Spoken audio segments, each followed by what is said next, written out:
Europe is experiencing one of the worst crises in its history, with rentals and housing prices reaching astronomical values. More than 25% of young people aged 15 to 29 live in overcrowded conditions, and in Ireland, the percentage of young people aged 18 to 24 living with their parents has increased by 10% in 5 years. In 2023, rentals in London saw an average increase of 17%, far above inflation and wage increases. It's the largest jump recorded since 2014. To give you an idea of how significant this increase was, in an entire decade between 2012 and 2021, the average increase in rentals was 19%. And to complete the picture, the increase in prices to buy a property in the same period was 47%. The problem also doesn't stop there. The prices for building a house are also astronomical, making this the worst crisis in the construction industry in Europe in decades. In Germany, the construction licenses fell more than 27% in the first half of 2023, and Sweden is experiencing its worst slump since the 90s, with construction rates not reaching a third of what is needed to meet the demand for housing. In other words, there's a lack of housing, the values are highly inflated, and the construction market is facing an unprecedented crisis. And in the midst of all this, a war between property owners who want to make money from Airbnb rentals and the government that doesn't want to let this happen. So, how did Europe get to this point, and who are the main culprits?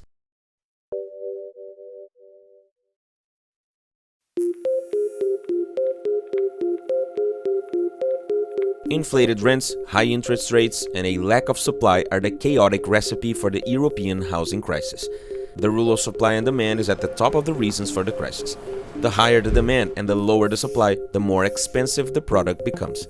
This applies to clothing, games, electronics, and houses. Many European metropolises like London saw prices decrease and then increase as the pandemic arrived and then subsided. With the return to in-person work, many people had to move back to major European cities, causing housing values to rise again. Moreover, during the pandemic, as young people were opting to stay at their parents' homes, many property owners thought it was no longer worth maintaining their rental properties, so they chose to sell them instead. Thus, in many metropolises, the return of workers and students coincided with a lack of houses to rent, high levels of inflation, and increased financial rates, leading those who previously would have had the money to buy to opt for renting, further increasing demand. But the big question is, why is there a shortage of houses? Well, in addition to the pandemic factor, which made selling a more advantageous option for owners, high mortgages were another incentive for them to opt to sell their properties, reducing the stock of houses for rent and worsening the crisis.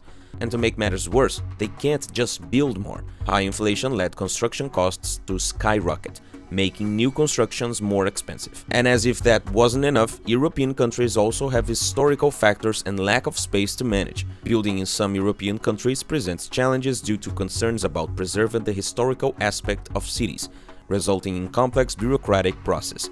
Getting permissions for constructing skyscrapers, a potential solution for the lack of space, is particularly difficult.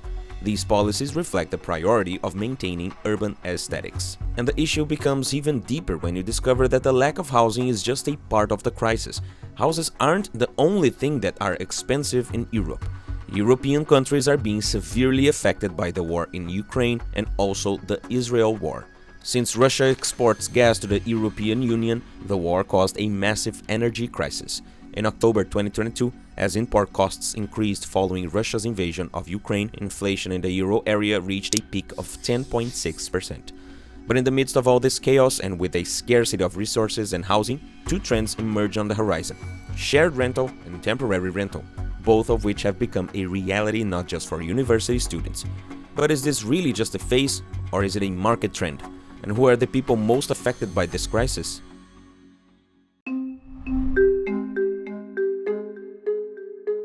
Shared rental shouldn't be a novelty if you live in an overcrowded metropolis like New York or Toronto. In this mode, instead of renting an entire apartment, you rent just a room and share the other rooms with other residents. With the rise in housing prices, sharing rent has practically become the rule in several European cities, especially among the younger population.